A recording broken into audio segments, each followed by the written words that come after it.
بسم الله الرحمن الرحيم. ومن أحسن قولا ممن دعا إلى الله وعمل صالحا وقال إنني من المسلمين. الحمد لله رب العالمين والصلاة والسلام على رسوله الكريم وعلى آله وصحبه أجمعين. মেজাজ ঠান্ডা, মজলিস ঠান্ডা, ঠান্ডা বাতাসে হাড়ে লাগা এই শীতে নিশ্চয়ই আর কিছু ভালো লাগবে না, শুধু কিছু খাবো আর ফিরে যাব। এই চিন্তাধারার মাধ্যমে আমি আপনাদেরকে দুটো কথা শোনাবো অবশ্যই, যেহেতু শোনাতে এসেছি। আর যারা গরমে আছেন, পর্দার আড়ালে মা বোনেরা নিশ্চয়ই তাদের মজলিস গরম হয়ে আছে, আপোষে গল্প গুজবে এটা অবশ্যই থাকবে। তো যাই হোক, যারা নরমে আছেন, যারা গরমে আছেন, তাদের উদ্দেশ্যে বিনা ভূমিকাতে আমি শুরু করছি। শিয়া বলে একটা সম্প্রদায় আছে, আপনারা বহু কাল থেকে শুনে আসছেন বা ছোটোবেলা থেকে শুনে আসছেন, শিয়া বলে কেউ আছে। কিন্তু অনেকেই তাদের বিস্তারিত অনেক কিছু খবর রাখেন না বা জানেন না। আমরা মনে করি সহি আকিদাপন্থী, আমাদেরকে কি বলা হয়? আহলুস সুন্নাতি ওয়াল জামাআহ। আহলুস সুন্নাতি ওয়াল জামাআহ মানে হলো, আহলুস সুন্নাহ মানে আহলুস শিয়া নয়। দ্বিতীয় মানে আহলুস সুন্নাহ মানে আহলুল বিদা নয়। আর আহলুল জামাআহ মানে খারিজি নয়। জামাআহ মানে কি?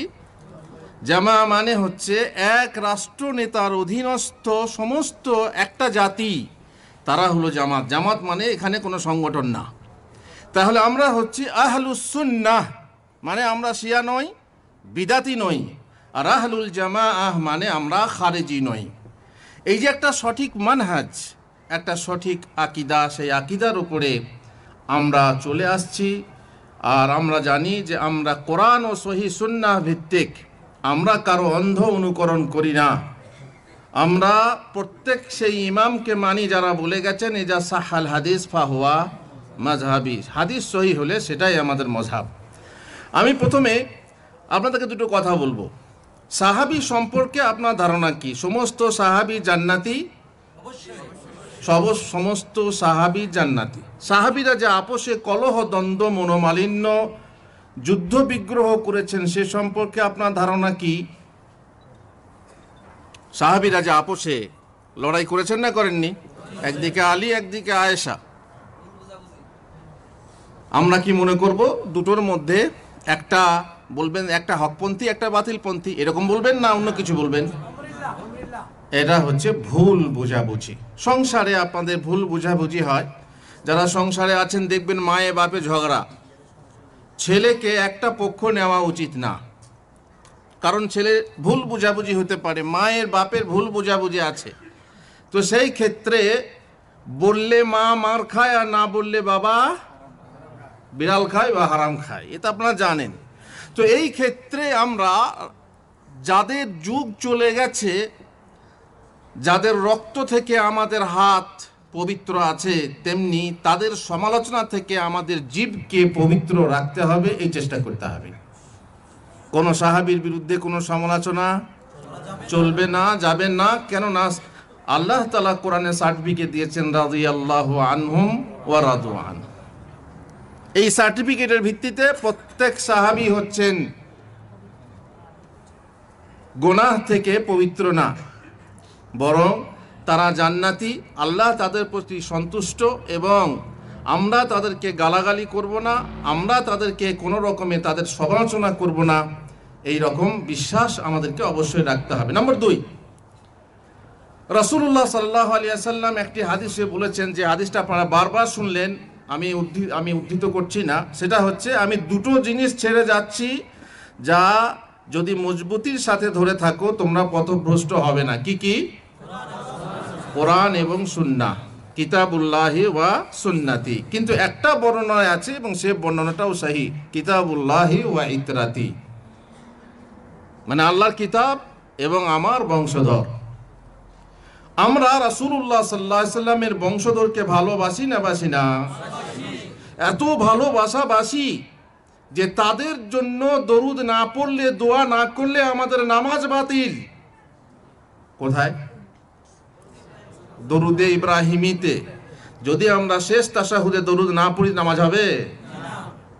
আল্লাহুম্মা সাল্লি আলা মুহাম্মদ ওয়া আলা আলি মুহাম্মদ। আমরা তাদেরকে ভালোবাসি তার মানে এই নয় যে অন্যান্য সাহাবীদেরকে ভালোবাসি না, তাদেরকেও আমরা ভালোবাসি। হাসান হোসেনকে ভালোবাসি, ফাতেমাকে ভালোবাসি, এবং জানি হাসান হোসেন জান্নাতের যুবকদের সর্দার। ফাতেমা রাদিয়াল্লাহু আনহা তিনিও জান্নাতি। এবং যেসব মহিলারা পৃথিবীতে নেতৃত্ব পেয়েছেন, যারা বেশি সম্মান পেয়েছেন, তাদের মধ্যে তিনি একজন। সুতরাং তাদেরকেও আমরা ভালোবাসি। তার স্বামী আলী রাদিয়াল্লাহু তাআলা আনহু, তাদেরকে আমরা ভালোবাসি। আশারায়ে মুবাশশারা 10 জন জান্নাতের সুসংবাদ প্রাপ্ত সাহাবী, তাদেরকেও আমরা ভালোবাসি। মোট কথা সমস্ত সাহাবীকে ভালোবাসি। এক দলকে ভালোবাসতে গিয়ে আর এক দলকে ঘৃণা করি না। ঠিক আছে? আমাদের আকীদা ঠিক এইভাবে রাখতে হবে। কিন্তু এক শ্রেণীর মানুষ বলছে যে না, যে লোকেরা আহলে বায়তের প্রতি অন্যায় করেছে, জুলুম করেছে, তাদেরকে ভালোবাসা যাবে না, তারা কাফের, তাদেরকে কাফের জানতে হবে। আর তারা কারা? তারা হচ্ছে শিয়ারা। শিয়া হলো কোত্থেকে? এর মুশকিলটা হচ্ছে প্রথম থেকে। যখন রাসূলুল্লাহ সাল্লাল্লাহু আলাইহি সাল্লাম ইন্তেকাল করলেন, তিনি অবশ্য বলেছিলেন কিতাব নিয়ে এসো, আমি লিখে দিই। কিন্তু সাহাবারা বললেন না, তিনি এখন মৃত্যু যন্ত্রণায় ছটফট করছেন, কষ্টে আছেন, আমাদের কাছে কিতাবুল্লাহ আছে, আমরা নিজেরা ফয়সালা করে নেব। তারপরে রাসূলুল্লাহ সাল্লাল্লাহু আলাইহি সাল্লাম বললেন মুরু আবা বকরিন ফালইউসাল্লি বিন-নাস। শেষ অবস্থাতে কাকে নামাজ পড়তে বললেন? আবু বকর সিদ্দিক রাদিয়াল্লাহু তাআলা আনহুকে নামাজ পড়তে বললেন। যদি আলীকে খলিফা করার ইচ্ছা থাকতো তাহলে আলীকে নামাজ পড়তে বলতেন না? ওরা বলছে না, আল্লাহ রসুল সাল্লাল্লাহু আলাইহি সাল্লাম বলছেন আলী তুমি আমার থেকে, আর তুমি হচ্ছ আমার কাছে যেমন হারুন মুসার কাছে। যে মুসা আলাইহিস সালাম উজির করার জন্য, ভাইকে উজির বানানোর জন্য দোয়া করেছিলেন, তার মানে আমার কাছে হারুনের মতো, তার মানে মুসার কাছে হারুনের মতো হলে রাসূলের কাছে আলী হলেন উজির, অতএব খলিফা হওয়ার যোগ্য কে? আলী। আমি একটা প্রশ্ন করছি আপনাদেরকে, আপনারাই বলেন। আপনার মেয়ে জামাই আছে আর আপনার শ্বশুর আছে, মেয়ে জামাই আছে এবং শ্বশুর আছে, আপনি মারা যাচ্ছেন, আপনার সম্পদের অধিকারী কে বেশি, শ্বশুর না মেয়ে জামাই? এই দেখেন, আপনারাই তো গোলমাল করে দিলেন। হলো ভুল বুঝাবুঝি হওয়াটা স্বাভাবিক। আলী বেঁচে আছেন, তার স্ত্রী ফাতেমা স্বয়ং রাসূলের কন্যা বেঁচে আছেন। তাহলে নবুয়তের যদি কোনো মিরাস থাকে, সেই মিরাসের খেলাফত পাওয়ার যোগ্য কে? যদি বলি না মেয়েকে দেওয়া হবে না, কারণ মেয়েকে নেতৃত্ব দিলে, মহিলাকে নেতৃত্ব দিলে বুঝতেই পাচ্ছেন কি হবে না, সফলতা আসবে না। তো ঠিক আছে, তা জামাই আছে, তাহলে জামাই হচ্ছে হকদার। তাহলে আমি শ্বশুরকে কেন খলিফা করব? শ্বশুর কেন খলিফা হবে? শ্বশুর নিজে এ কারচুপি করেছে, আর না হয় সাহাবারা কারচুপি করে আলীকে বাদ দিয়ে মেয়ে জামাইকে ঠকিয়ে শ্বশুরকে কি বলে আপনার খলিফা বানিয়ে দিয়েছে। এই ভুল ধারণা তাদের মধ্যে ঢুকেছে। শিয়া মানে হচ্ছে দল, শিয়া মানে হচ্ছে আমরা আহলে বায়াতকে বেশি ভালোবাসি, আমরা আহলে বায়াতওয়ালা, আমরা আহলে বায়াতের জামাত। এই ধারণা নিয়ে তারা কি করতে লাগলো, মানে এক প্রকার মহাব্বত প্রকাশ করে তাদের পক্ষপাতিত্ব করতে লাগলো। ভিতরে ভিতরে আলী এবং ফাতেমার প্রতি মহাব্বত রেখে অন্যদেরকে কাফের গণ্য করতে লাগলো। কিন্তু নবুয়তের কোনো মিরাস আছে? যে নবুয়তের কোনো মিরাস আছে? মা ফাতেমা কন্যা ফাতেমা, তিনি কি কোনো মিরাস সূত্রে কিছু পেয়েছিলেন আল্লাহ নবীর কাছ থেকে? না, কারণ নবীরা নবীদেরকে ওয়ারেস থাকে না, তারা যা ছেড়ে যান তা সাদাকা হয়ে যায়। সুতরাং এখানে মিরাস সূত্রে কিছু পাবো বলে দাবি করা, এটা তাদের ভুল ধারণা। বেশ, রাসূলুল্লাহ সাল্লাল্লাহু আলাইহি ওয়াসাল্লামে যাওয়ার পর সাহাবারা কি মোরতাদ হয়ে গেছিলেন? সাহাবারা মোরতাদ হননি। তাহলে হাদিসে যা আছে, এবং বুখারী শরীফের হাদিস, যেখানে আল্লাহ রসুল সাল্লাল্লাহু আলাইহি ওয়াসাল্লাম বলেছেন যে তোমরা আমার পরে কাফের হয়ে ফিরে যেও না, একে অপরের গর্দান মারবে। লা তারজিউ বাদি কুফারান ইয়াদরিবু বাদুকুম রিকাবা বাদ। তাহলে এটার মানে কি? হাদিসে যা আছে, রাসূলুল্লাহ সাল্লাল্লাহু আলাইহি ওয়াসাল্লাম বলেছেন আমি সবের আগে, তোমাদের আগে হাউজে কাউসারে গিয়ে দাঁড়াবো, তারপরে তোমরা আমার হাতে পানি পান করবে। আল্লাহু আকবার। আল্লাহ তাআলা আমাদেরকে যেন তার হাতে পানি পান করার তৌফিক দান করেন। আমার হাতে পানি পান করবে। কিছু লোক আসতে চাইবে পানি পান করার জন্য, আমি তাদেরকে চিনি। সময় বেশি নেই, না হয় শব্দগুলো আমি উল্লেখ করে, হাদিসের শব্দগুলো উল্লেখ করে আমি আপনাদেরকে শোনাতাম, যেখানে বলা হয়েছে যে আমি তাদেরকে চিনি, তারা আমাকে চেনে, আমার আসহাবী, আমার সাহাবী তারা। কিন্তু ফেরেশতারা তাদেরকে আসতে বাধা দেবেন, বলবেন সুহকান সুহকান, দূর হয়ে যাও, দূর হয়ে যাও। আমি জিজ্ঞেস করব কেন? ওরা তো আমার সাথী। ফেরেশতারা বলবেন সুহকান সুহকান লিমা গায়্যারু বা'দাক আও মা তাদরি মা আহদাসু বা'দাক। আপনি জানেন না আপনার চলে আসার পরে ওরা কি সর্বনাশ করেছে, ওরা কাফের হয়ে গেছে, ওরা মুরতাদ হয়ে গেছে, ওরা ফিরে গেছে। তখন আমিও বলবো দূর হও, তোমরা দূর হও। দেখছেন সাহাবীরা কাফের হয়ে গেছেন। এখান থেকে একটা খবর বলি, ফেরেশতারা বলছেন রাসূলুল্লাহকে মা তাদরি, আপনি জানেন না আপনার পরে কি অবস্থা হয়েছে। আল্লাহ নবী গায়েব জানতেন, তাই না? মরার আগে, মরার পরে না। ওরা বলে শাহেদ। শাহেদ মানে কি? সাক্ষী। সব কিছু দেখেছেন, আদম থেকে নিয়ে, আদমের আগে থেকে পরের থেকে নিয়ে সব তিনি জানেন। এই জন্য কোরআনে আল্লাহ বলছে আলাম তারা, তুমি কি দেখোনি? তার মানে দেখেছো। যাই হোক, ওটা অন্য কথা। আমি কি বলছি, সাহাবীদের কথা। সাহাবীরা যে কাফের হয়েছেন এই কথা এই হাদিস থেকে প্রমাণ করা যায়। সন্দেহ আপনিও করতে পারেন, কিন্তু সন্দেহের কোনো কারণ নেই। এই হাদিস থেকে উদ্দেশ্য হলো আহদাসু মানে কি? বিদাত রচনা করা, নতুন। তার মানে বিদাতীদেরকে এখানে উম্মতি বা আসহাবী বলতে উদ্দেশ্য সাহাবারা নয়, সাহাবারা নয়, বরং তার পরবর্তী উম্মতের যারা মুরতাদ হয়ে গেছে, যারা বিদাতি হয়ে গেছে, বিদাত রচনা করেছে দিনে, তারা হচ্ছে উদ্দিষ্ট, এবং তাদেরকে হাউজে কাউসারের পানি পান করতে দেওয়া হবে না। বেশ, এবার আমি যাচ্ছি শিয়া পরিচয় মোটামুটি। তাহলে বুঝতে পাচ্ছেন যারা আহলে বায়াতের সপক্ষে অন্ধ পক্ষপাতিত্ব করে তাদের মহাব্বত প্রকাশ করেছে, এবং সেই মহাব্বত শুধু প্রকাশ করেনি, তাদের যাদেরকে বিরোধী মনে করছে, তারা তাদেরকে গালাগালি করেছে, তাদেরকে কাফের মনে করেছে, তারা হচ্ছে শিয়া। এই শিয়ার আবার কয়েকটা ভাগ আছে। এক শ্রেণীর শিয়া হচ্ছে হালকা। হালকা মানে কি? তারা কোনো সাহাবীকে কাফের মনে করেন না, তবে তারা মনে করে যে আল্লাহ রসুল সাল্লাল্লাহু আলাইহি ওয়াসাল্লামের পরে আবু বকর না আলী খলিফা হওয়ার যোগ্য ছিলেন, বাস।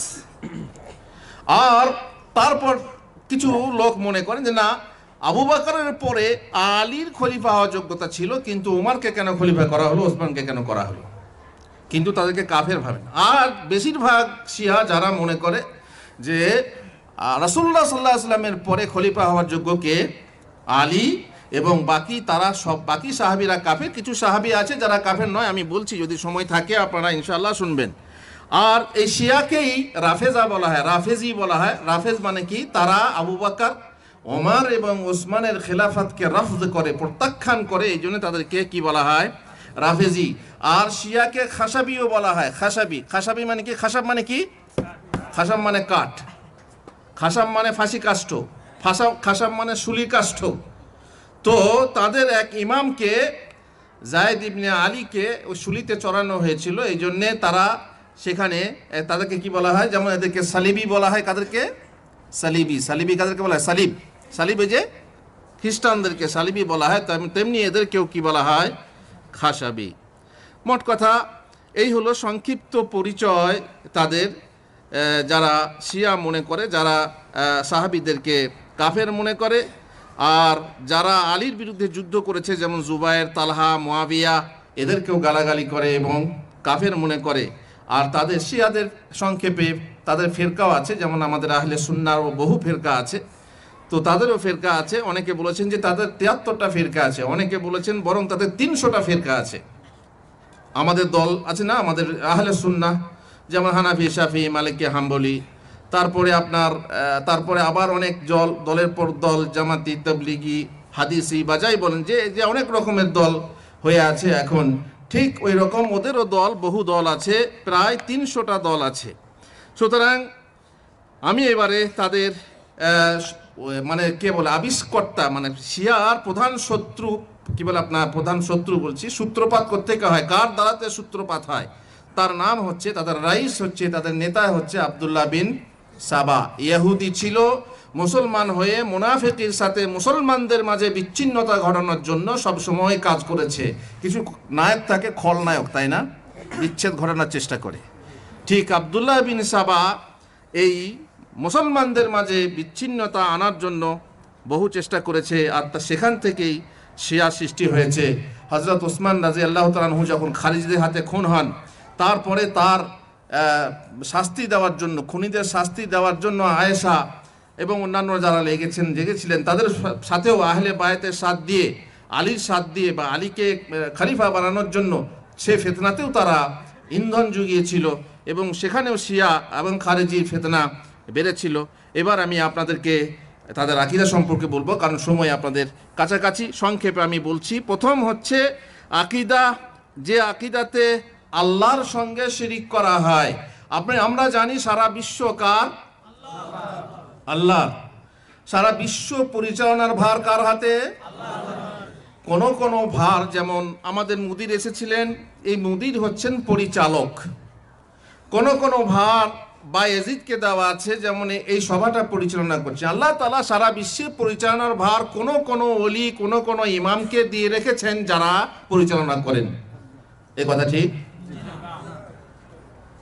কিন্তু দায়িত্ব আছে, যেমন ফেরেশতা, বৃষ্টির দায়িত্ব একজনের জন্য, পাহাড়ের দায়িত্ব একজনের জন্য, মায়ের পেটে বাচ্চার দায়িত্ব একজনের জন্য, এক ফেরেশতা আছেন, সেটা আলাদা কথা।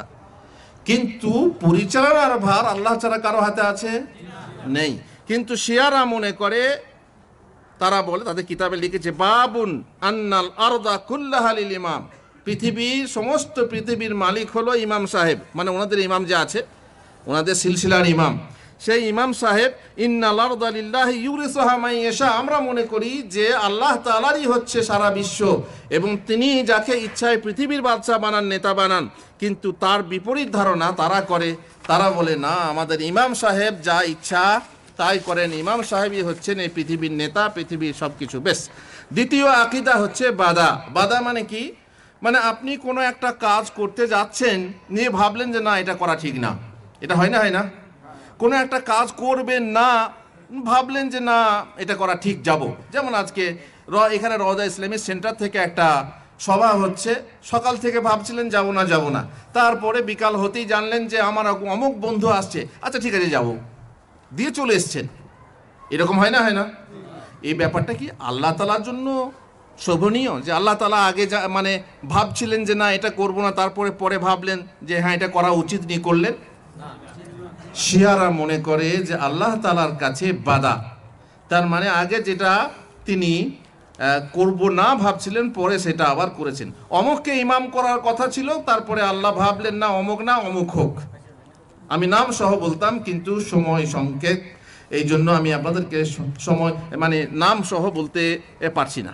বেশ, তাহলে বোঝা গেল যে আল্লাহ তাআলা আগে যা জানতেন, পরে তাই জানতেন, তাই না? পরে তাই জানেন।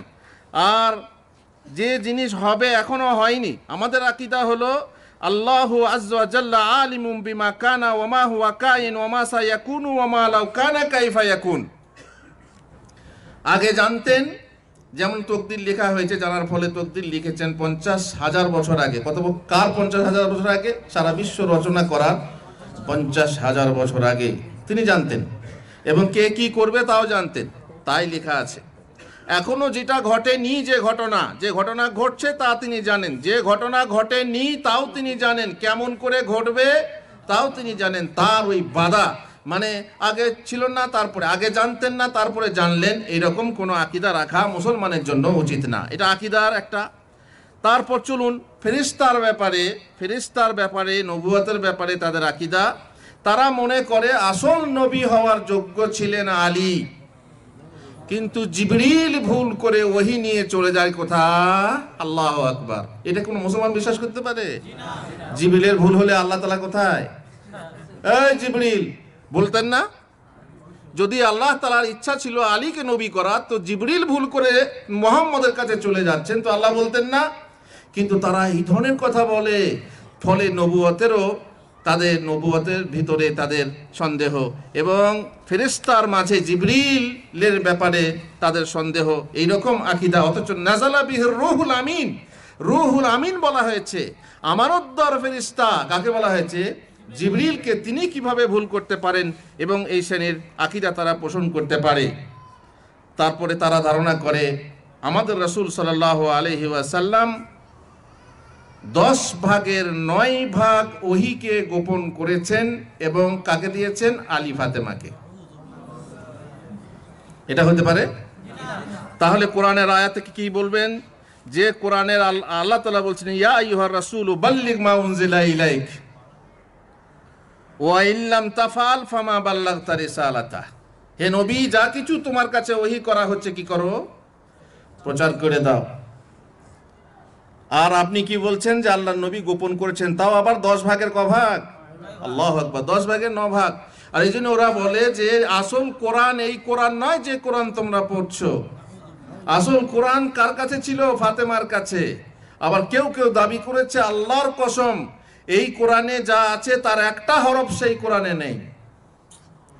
তারা বলে যে এই কোরআন, যে কোরআনে তোমরা দেখছো কতগুলো আয়াত আছে, আপনারা ইখতিলাফের সাথে শুনেছেন, আমি আমার তফসিরে লিখেছি 6666টা, এটা শিওর না, এটা প্রসিদ্ধ, মুখস্থ রাখতে সুবিধা, এই জন্য ওটা উল্লেখ করা হয়েছে। কিন্তু আসলে এতে ইখতিলাফ আছে, কেউ বলছে এটা আয়াত, কেউ বলছে এটা আয়াত নয়, ইত্যাদি ইত্যাদি। আমি একটা সংখ্যা লিখে দিয়েছি। তাহলে মোটামুটি 7000-এর কাছাকাছি বা 7000-এর নিচে আয়াত আছে। আর তাদের কোরআনের আয়াত হলো 17000। তাহলে আপনার দেশেও আপনারা শুনবেন যে কোরআন, বাতেনি কোরআন কিছু আছে, কোরআন 30 পারা না, কোরআন 40 পারা।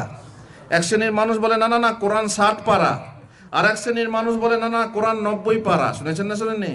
আল্লাহু আকবার। তাদের কাছে কোরআনের অভাব নেই।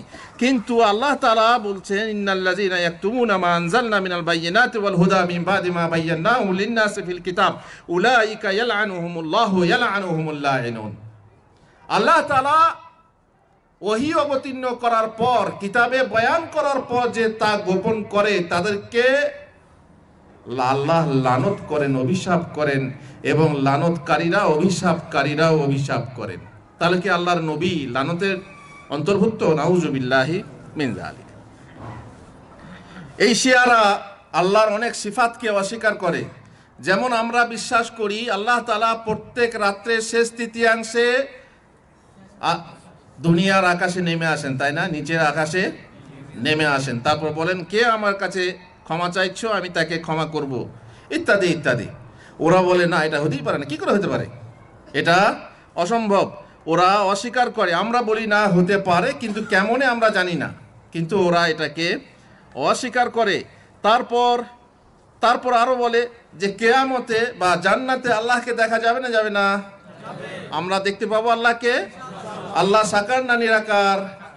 এখনো বহু মানুষ বলে যে এখনো পর্যন্ত মানুষ বলছে যে আল্লাহ নিরাকার, কিন্তু আল্লাহর আকার আছে। আর আল্লাহর আকার আছে, তার বড় দলিল কি? যে আল্লাহকে জান্নাতে দেখা যাবে, আমরা দেখবো ইনশাআল্লাহ। আর জান্নাতে সবচেয়ে বড় সুখ, সবচেয়ে বড় নিয়ামত হলো আল্লাহর দর্শন, কিন্তু সেটাকে ওরা অস্বীকার করে।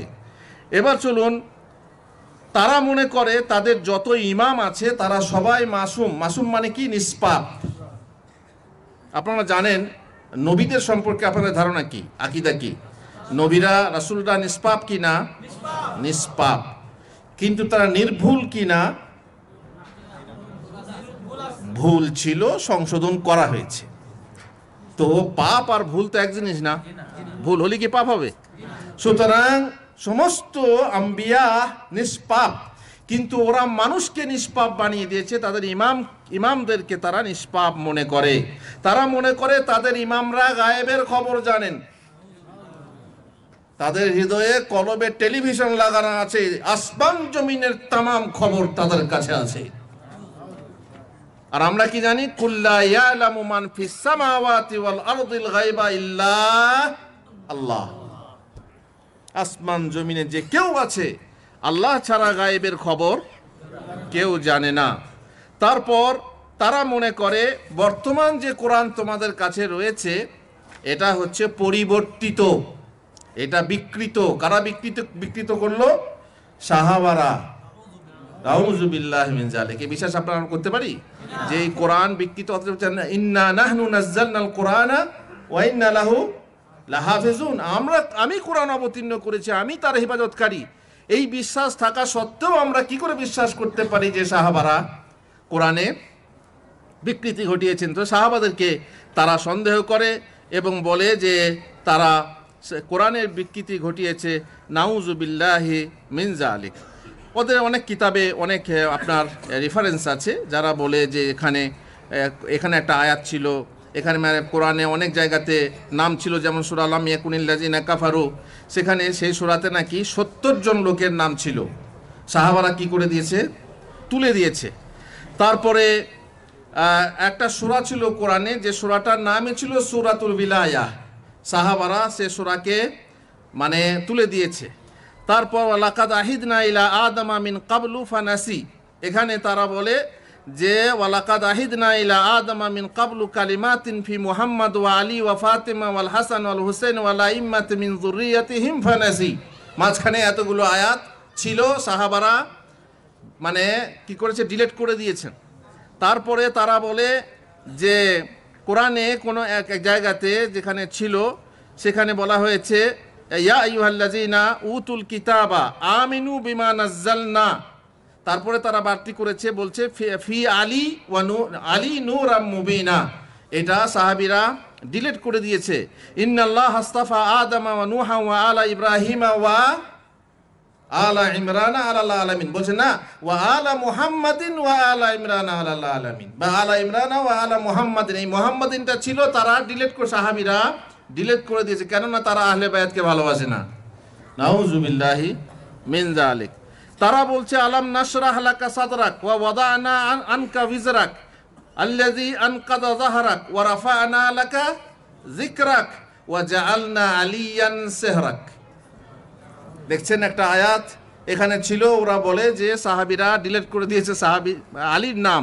আউযু বিল্লাহি মিন যালিক। তারা বলছে একটা সূরা বিসমিল্লাহির রহমানির রহিম, ইয়া আইয়ুহাল্লাযিনা আমানু আমিনু বিন-নূরাইনি আনজালনাহুমা ইয়াতলুওয়ানি আলাইকুম আয়াতি ওয়া ইউহাযযিরানাকুম আযাবা ইয়াউমিন আযীম নূরানি বাদুহুমা মিন বাদ ওয়া আনাস সামিউল আলিম। শুনেছেন এরকম?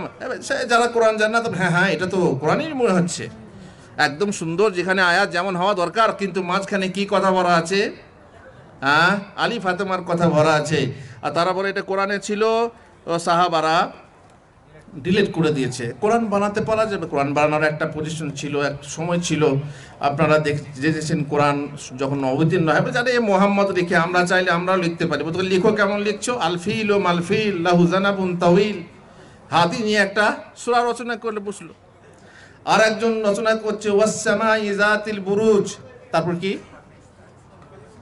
ওয়াস-সামাই যাতিল বুরুজ। তারপর কি? ওরা বলছে ওয়াস-সামাই যাতিল বুরুজ ওয়ান নিসাই যাতিল ফুরুজ। যারা আরবি বুঝছেন তারা ভালোই বুঝবেন, আর যারা বুঝেন না তারা তো চুপ করিয়ে আছেন। তার মানে কত বড় খবিস কথা! ওয়াস-সামাই যাতিল বুরুজ বলছে ওয়ান নিসাই যাতিল ফুরুজ। আমি আর তর্জমাটা করছি না। যাই হোক, তারপরে আর এইভাবে সূরা অবতীর্ণ করার ব্যাপারটা আমাদের দেশেও আছে। এক জায়গাতে এক পীর সাহেব গেলেন, দিয়ে বললেন, বাবারা তোমাদের শানে আল্লাহ তাআলা কোরআনের আয়াত অবতীর্ণ, একটা সূরা অবতীর্ণ করেছেন। বলছে কি সূরা? বলছে আসালাংলাং।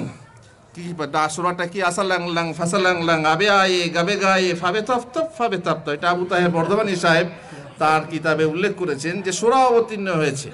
বলছে হুজুর এর মানে কি? বলি বাবারা তোমরা যে তাঁতি না, তোমরা তাঁত বোনো, তার জন্য আল্লাহ তাআলা এই কাজে সন্তুষ্ট হয়ে সূরা অবতীর্ণ করেছেন।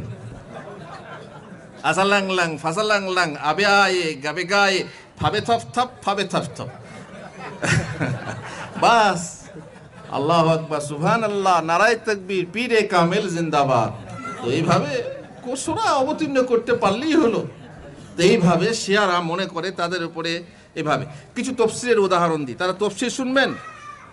যখন ওয়াইজ কালা মূসা লিকওমিহি ইন্নাল্লাহা ইয়ামুরুকুম আন তাযবাহু বাকারাহ, সূরা বাকারার যে নামকরণের যে ফ্যাক্ট, সেটা হচ্ছে মুসা আলাইহিস সালামকে, আর মুসা আলাইহিস সালামের উপর মুসা আলাইহিস সালামকে বললেন আল্লাহ তাআলা যে তোমার জাতিকে বলো যেন একটা গায় জবাই করে।